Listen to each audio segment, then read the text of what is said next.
For context, around 2 years ago, I, 29, female, got pregnant with my ex-boyfriend while I was living with him. My ex, let's call him Travis, and I had been together for almost 3 years when I got pregnant and had been living together for a year and a half when it happened. Travis and I had met through friends and we had a good relationship. He was sweet and charming and we got along well. The only complaint that I had with him was perhaps that he was a bit too particular about money, and it could sometimes come off as stingy. But I didn't mind it because it helped us save money, so I didn't make a big deal out of it. And I'm sure that he could also have a lot of problems with me, but he never talked about it. So I didn't think it was necessary for me to bring it up with him. And I'm not exaggerating, but his stinginess was a bit excessive, and he was just always looking for ways to save money and cut back on costs. It wasn't a problem for me until I moved in with him and realized that everything that he had in his house was dirt cheap and of very poor quality, be it food or toiletries or even the furniture, which was all secondhand and looked like it had all been through a lot. Now, before I move in with him, I used to hang out with him in my apartment and sometimes at his, but I never noticed all of that. But then I ended the lease agreement on my apartment because the rent was way too high and it was just more convenient to move in with Travis. However, after moving in with him, I began to take note of such things and I tried to ignore them for a while. But then I couldn't keep my mouth shut for too long. So eventually, I decided to talk to him about it and he protested at first, but I managed to wear him down and talked him into buying new things for his house. I told him that it would be like an investment and it would be good for both of us in the long run. But I promised him that we would split all the costs equally, and that seemed to pacify him. So that's what we did. And soon enough, within just 3 months of moving in with him, I had changed everything about the house, and the place looked much better after I got rid of everything that he had owned previously. I thought that I was doing him a favor and it would be a good thing for both of us, but apparently not. I guess that was the point after which our relationship began souring a little bit because he thought that it was quite controlling and selfish of me, even though I was just trying to improve his quality of life, and it wasn't something that I was doing just for myself. So I thought it was a bit unfair for him to say things like that, and I would get really annoyed at him whenever he would say such things. But that didn't stop him from bringing it up every time we had a fight, and it was basically his trump card. Because any time we were arguing about anything, he would tell me that he had basically changed his entire lifestyle for my sake and my comfort, and that had to shut me up. I thought it was not cool because I had also paid for the things that we had purchased. So it wasn't as if he was the one who had paid for everything and we were also splitting the rent. So this home now belonged to both of us. And I didn't see anything wrong with trying to make it habitable for myself as well. But he just wasn't willing to listen to any of that. And he would just keep saying that he changed everything about his life for me. And I guess I was supposed to be grateful for that and never fight with him because of it. We didn't break up despite that because I thought that we could make it work. Things had gotten a little rough after we moved together, but I just figured that they could fix it eventually, so I decided to stick by him. There was also the fact that when things were good, they were great, and I didn't want to give up on us so quickly just because of a few fights. And I'm not the kind of girl who gives up on relationships easily either. So that was that. We continued to fight and make up, but at no point did either of us entertain the idea of a breakup. I guess he wanted to make things work with me just as much as I did, but maybe it changed after the pregnancy. When I found out I was pregnant, both of us were overjoyed, and he told me that he would marry me as soon as he got the promotion that he had been working towards. I was quite happy about it because I really did want to get married to Travis. I loved him, and the baby was only going to bring us closer, so we had a couple of discussions about marriage. But he never officially proposed with a ring or anything of the sort. It was all informal. But both of us had decided that it was going to happen in the long run, when the time was right. He was just waiting to get a promotion at work, and he had been putting the time in for quite a few months. Once he got a raise, we would start planning the wedding and get engaged formally. That was the plan that both of us had agreed on, and I believed that even if he didn't get the promotion, we would still get married. But that was quite stupid of me. When I was 3 months along, I decided to take a break from my job because it was just getting a little too stressful for me, and I needed less of that. I'm a contractor and it's a physically stressful job to say the least, so it was getting very difficult for me and I decided to take maternity break. Now, the unfortunate thing is that I had started at the firm just a couple of months before, and they don't really cover maternity leave financially for employees who have been with the company for less than a year, so I wasn't going to get paid until I went back to work. I had discussed this with Travis, and he had told me that he would handle everything so I didn't need to worry. I told him that I would still contribute and do whatever we could, but I just wouldn't be able to split the rent because that was the biggest of my expenses. And until the baby was born, I had to take care not to spend too much money because there would be also a lot of things that I would have to think about after the baby was born. So it was decided that until I went back to work, he would be covering the rent entirely on his own, and it was fine by me. 2 months passed, and things were going well. He was still hoping to get a promotion. But one day, he just came back home really upset and told me that he had been passed over and somebody else got the promotion that he had been looking forward to. To say that he was devastated would be an understatement because the next few weeks were terrible for both of us. He had started drinking, and it was obvious that he was very upset about what had happened, and he was not even bothered enough to hide it. He would come back home from work and just start drinking like there was no tomorrow, and I would be on edge the entire time because I didn't want anything bad to happen to him. I tried to tell him to cut down on the alcohol, but he told me that as long as it wasn't hurting anybody, he didn't see any reason why he should stop. I was pregnant and exhausted all the time, so I didn't even have the energy to argue with him and make him see sense. Also, he was just extremely rude all the time and constantly irritable, so I didn't want to waste my time trying to talk to him. I thought he would get over it eventually, but it just kept getting worse. Around the time I was 5 months along, he started to cut down on the drinking, but he still remained quite irritable and would snap at me any time I tried to talk to him. I still didn't break up with him because I was still hopeful that things would work out eventually and he would snap out of whatever this phase was. Also, I was 5 months pregnant and my parents lived in another city, so if I broke up with him, I would have nowhere to go. And I didn't want to be a burden on any of my friends. I was about to have a baby with this man, so I figured that I was just going to have to suck it up for a while, and then things would eventually get better. But one day, he just came back home from work, and he told me that we needed to start splitting the rent equally again because now he was not going to get paid more than what he was getting since he didn't get the promotion, and he wouldn't be able to handle all the expenses on his own anymore. I was quite alarmed by that because I had already opted for a break and I was quite big by that point, so I got tired pretty easily. So it would be impossible for me to go back to work at that point. I tried to tell him that it was just 2 more months and then I would be back to work so he could just wait it out.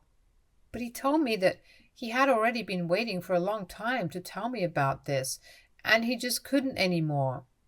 He said that it was becoming very difficult for him to manage all the household expenses on his own, and that he would need me to start contributing to the rent again. I thought that it was a joke or something because there was no way that he was asking a 7-month pregnant woman carrying his baby, no less, to go back to work just so he wouldn't have to spend like 1 grand more than he usually does.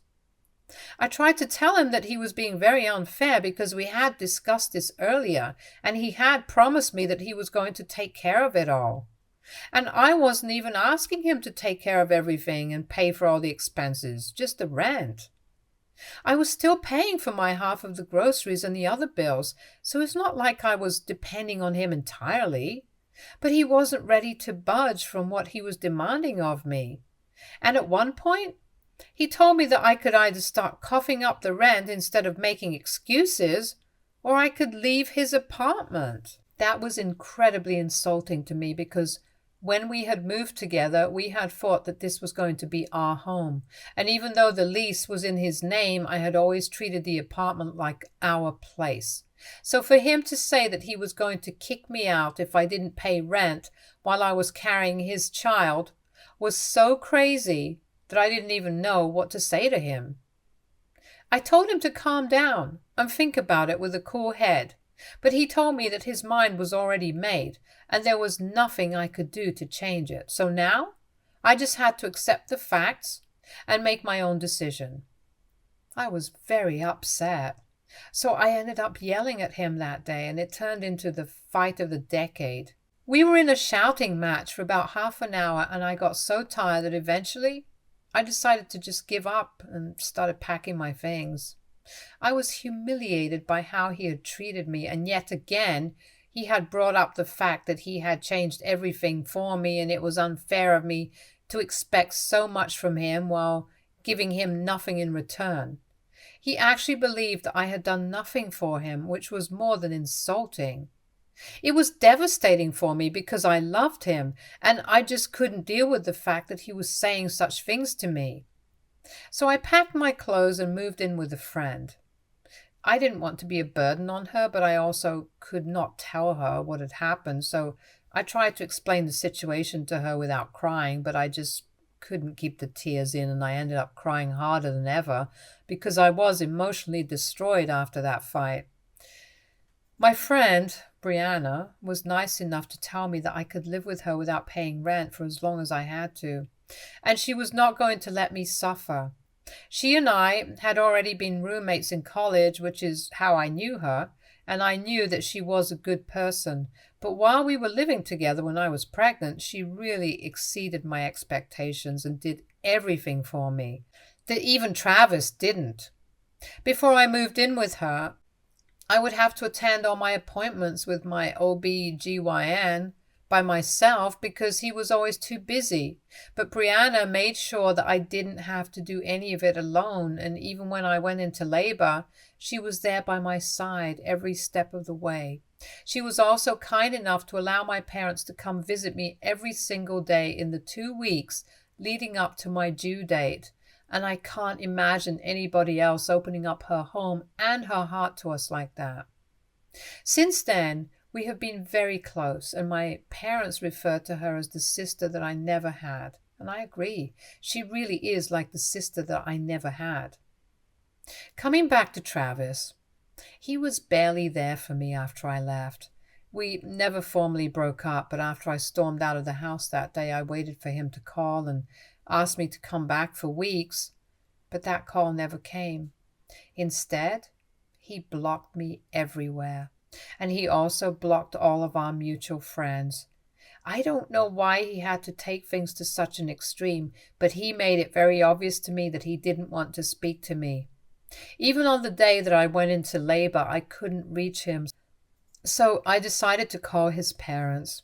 I didn't even know if they were aware of the breakup or not, because I hadn't spoken to Travis, and his parents also had not contacted me after the big fight that we had, even though before that they had been checking up on me every other week.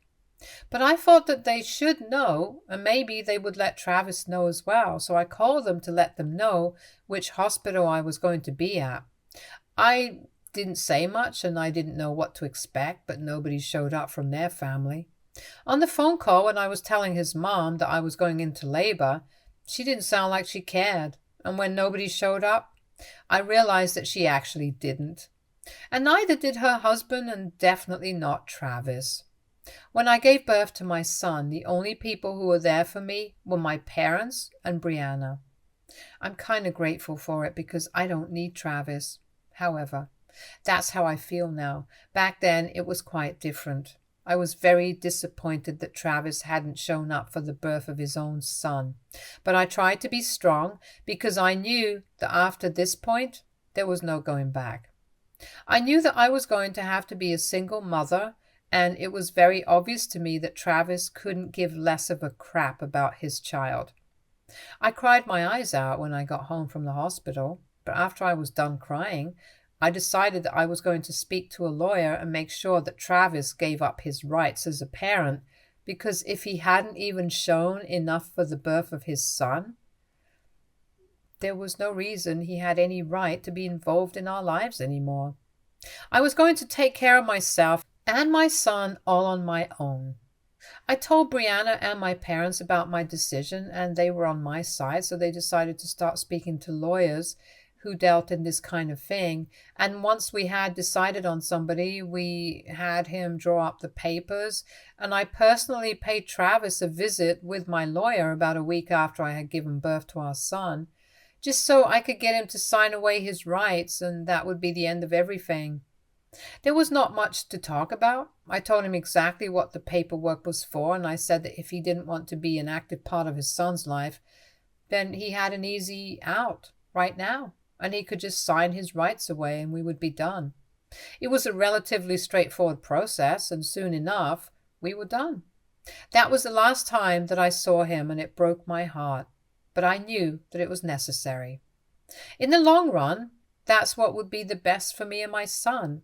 I knew that Travis was flaky, and he had broken my heart by letting me down, but he was not about to do the same thing to my son. He had signed those papers, and he was out as a parent. There was no more coming back from that. And after that, it was just me and my son. I didn't demand child support from Travis because I didn't want anything to do with him anymore, and I knew that he was very stingy. So he would make a whole song and dance about it if I did ask for child support, so I had to work really hard to be able to support myself and my son. And yet again, Brianna was extremely supportive of me. I went back to work just a few months after my son was born, and I had to dip into my savings so that I would be able to contribute to the expenses of living with Brianna, and we would be able to split everything equally. She never asked for it, but I wanted to be of use because I felt really guilty living with her for free, since she was also just an employee who got paid around the same amount that I did, and she was supporting me and my son without any complaints. My parents decided to rent out the house back in our hometown so they could move here to be closer to me. Rent was much higher around these parts, so it was a little expensive, but they managed to get an apartment close to Brianna. They asked me to come and move in with them, but it was surprisingly Brianna who asked me not to, since she liked living with us and she had become attached to me and my son, so we decided to stay together. My parents would watch my son whenever Brianna and I were at work, and everything was just great. In a few months, I got so busy with work and raising my son that I completely forgot about Travis, and it really helped with the process of healing and moving on. When my son was about 8 months old, I heard from a couple of my friends that Travis was back to seeing other people, and surprisingly, it didn't even hurt me or make me feel anything. 2 years have passed since I broke up with Travis, and being a single mother has been great. It's at least better than being with somebody who doesn't love me enough and didn't even bother to be there for me and his son. I moved into my own apartment a couple of months ago since Brianna has also started seeing somebody, and even though it was very difficult for both of us, I'm not sure that her new boyfriend would be comfortable with this arrangement. We still live close by, and every good thing has to come to an end someday, so I moved out a few months ago. She visits me every weekend, and so does my parents, and we make it a whole thing. Life has been good, and I definitely do not miss Travis. However, About a week ago, Travis showed up at my door and said that he was ready to be out of my life again.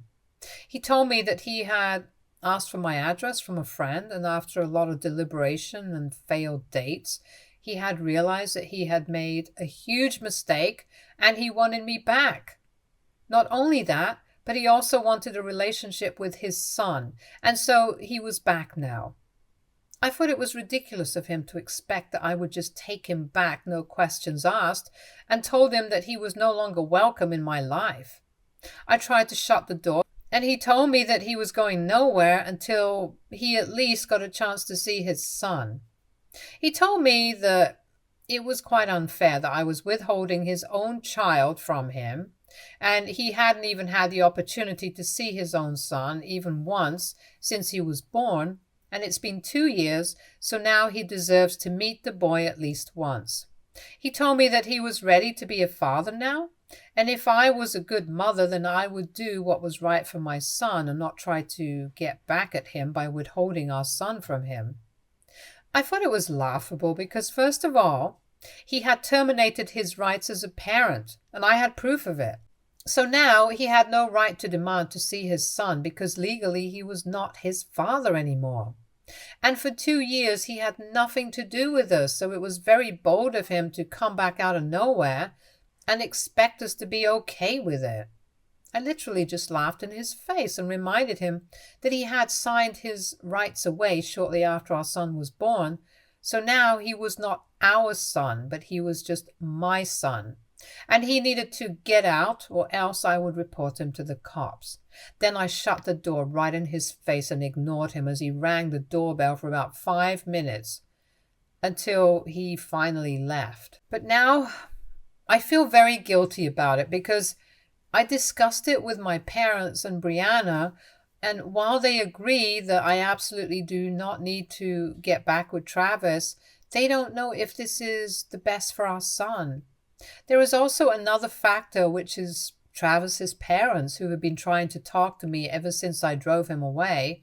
They've been crying and begging me to give Travis an opportunity to fix everything and let him have another shot at being a parent.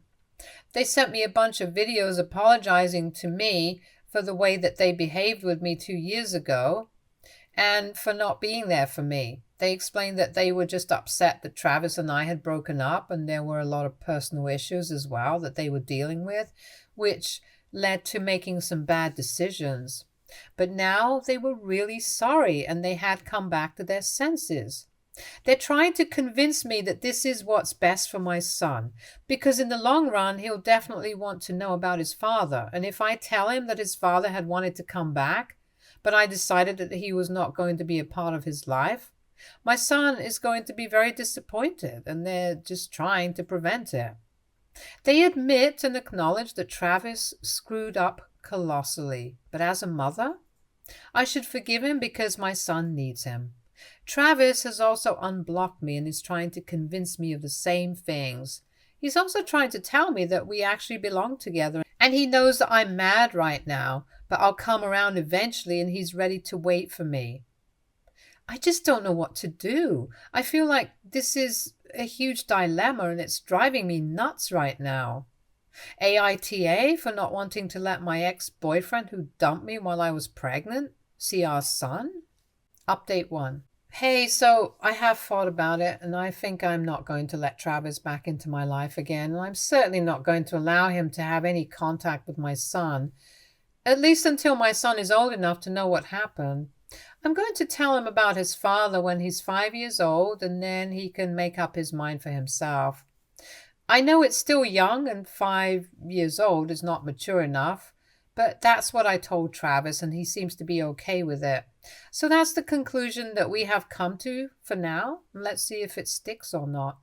As for everybody in the comments who are telling me that I was evil for not letting my son see his father, well, his father wasn't even there for me when I was giving birth to our son, so I guess we can all call it even.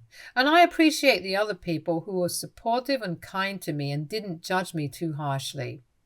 The rest of you really need to introspect a little. Update 2.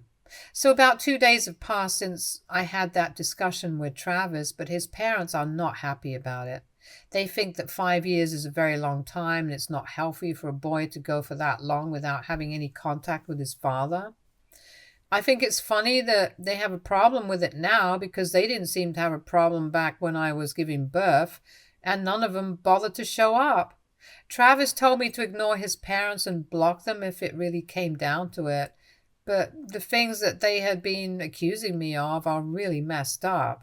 They think that I'm depriving Travis of a relationship with his son on purpose because I want to get revenge, as if I would be petty enough to withhold my son from my ex just because I wanted to make him feel bad.